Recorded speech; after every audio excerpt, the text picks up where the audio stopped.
Hi hello welcome back to simply recipes. Today special simply and tasty chicken fry అండి. ఏంటి fry అంటుంది, మళ్ళీ రసం పెట్టుకోవాలా అని ఆలోచిస్తున్నారా? అస్సలు అవసరం లేదండి. ఒక్క పీస్తో రైస్ మొత్తం తినేయచ్చండి. అది ఎలాగో ఈ వీడియోలో చూపించేస్తాను రండి. ముందుగా మనం చికెన్ని తీసుకుని నీట్గా కడిగి పక్కన పెట్టుకోవాలండి. నేనైతే 1/2 kg చికెన్ తీసుకున్నాను. మీరు ఇంకా కావాలనుకుంటే ఎక్కువే తీసుకోండి. అందులో కొద్దిగా పసుపు, కొద్దిగా కారం, అలాగే కొద్దిగా ఉప్పు, అలాగే 1 స్పూన్ ఆయిల్ వేసుకుని బాగా కలుపుకొని పక్కన పెట్టుకోవాలండి. 1/2 అవర్ పెట్టుకోవాలండి. లేదు మీకు టైం లేదనుకుంటే మనం కర్రీ రెడీ చేసేలోపే ముందుగా కలుపుకొని పక్కన ఉంచుకోండి. ఇప్పుడు 2 పెద్ద సైజు ఉల్లిపాయలను తీసుకుని మిక్సీ జార్లో వేసుకుని కొంచెం బరకగా మిక్సీ పట్టుకోవాలండి. మరీ మెత్తగా పట్టుకోవద్దండి. ఈలోపు మనం స్టవ్ వెలిగించుకుని ప్యాన్ పెట్టుకుని హీట్ ఎక్కాక ఆయిల్ వేసుకుని ఫ్రై కోసం కదండి, కొంచెం ఆయిల్ ఎక్కువే వేసుకోండి.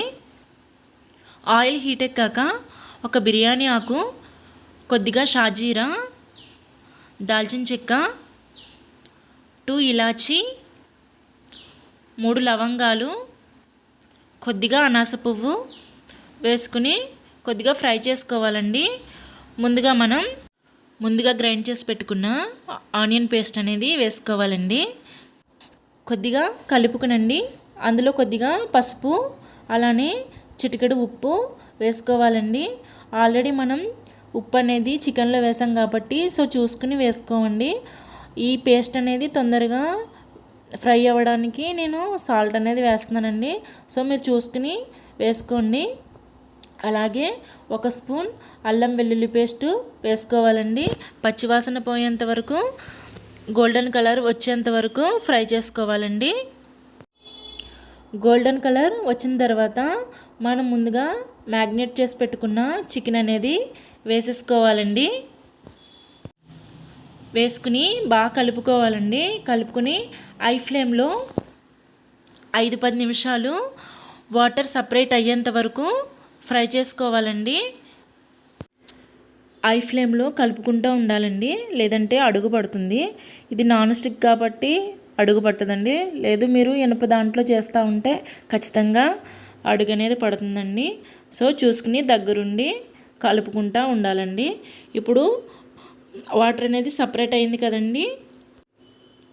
మనమైతే అస్సలు వాటర్ వేసే పనే ఉండదండి.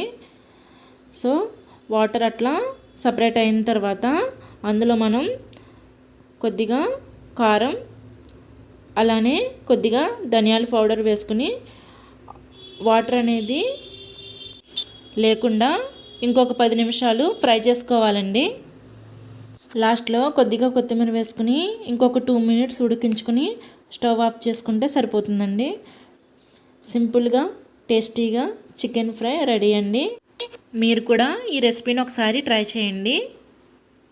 ఈ వీడియో కనుక మీకు నచ్చినట్లయితే లైక్ చేయండి, షేర్ చేయండి, సబ్స్క్రైబ్ మాత్రం మర్చిపోవద్దండి. Thank you for watching.